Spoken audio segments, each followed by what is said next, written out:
Welcome back to Slow English Practice. This is the third story in our job interview series. Today you will listen to Mark, a front-end developer.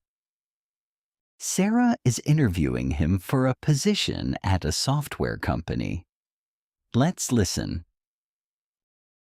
Mark, let's start with something very relevant right now. Do you use AI tools like Claude Code in your day-to-day workflow? Yes, I do. And I think it is important to be honest about how I use it.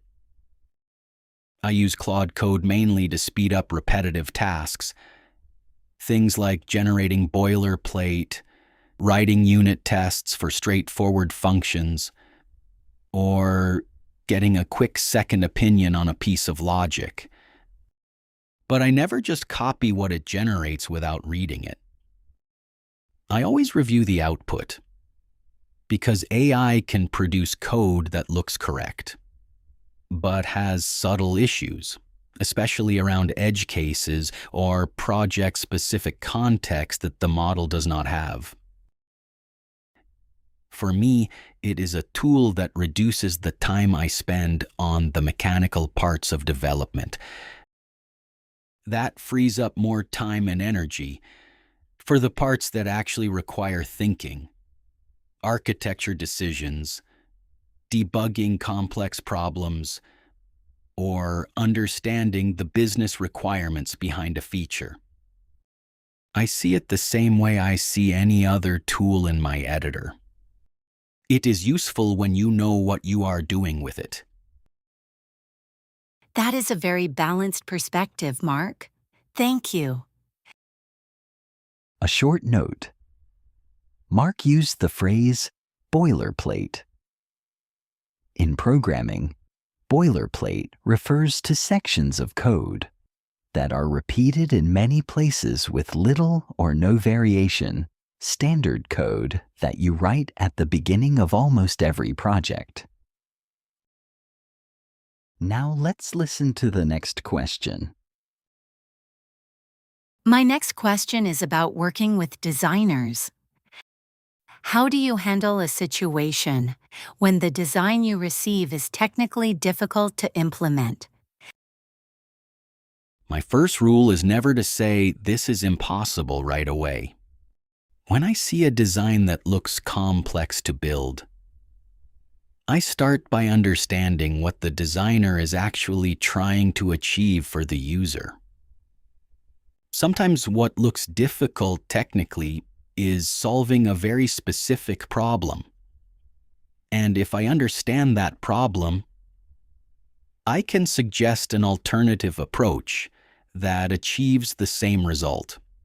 For example, I once received a design with a complex layered animation that would have taken several days to build and would have had performance issues on mobile. I talked to the designer, understood that the goal was to create a sense of depth and movement on the page, and we found a simpler CSS solution that achieved the same feeling in about 2 hours. I think the key is to have that conversation early, before you spend days building something that creates problems, or before you push back on something without fully understanding the intent behind it. That sounds like a great way to collaborate. Thank you, Mark. And my last question for today, Mark. How do you approach performance optimization in your front-end work? I always start with measurement, not assumptions. Before touching any code, I open DevTools or run a Lighthouse audit to understand where the actual bottleneck is. It is very easy to spend time optimizing something that has no real impact on the user experience, while the actual problem is somewhere else entirely. In practice, the issues I encounter most often are around images, unoptimized formats, missing lazy loading, or images that are much larger than they need to be for the screen size. Those are usually the quickest wins. For JavaScript, I look at bundle size and try to understand what is being loaded on the initial page and what can be deferred. Sometimes a single large dependency that nobody is using anymore is responsible for a significant part of the load time. The goal for me is always to make the experience feel fast for the user, not just to have a good score on a benchmark tool. That is a very practical approach. Thank you so much, Mark. We will be in touch soon. Thank you, Sarah. I really enjoyed our conversation. I look forward to hearing from you. Have a nice day. That was Mark's story. A front-end developer who thinks carefully about the tools he uses, the people he works with, and the users on the other side of the screen. We would love to know, what role would you like to hear next? A backend developer? A product designer? Write it in the comments below.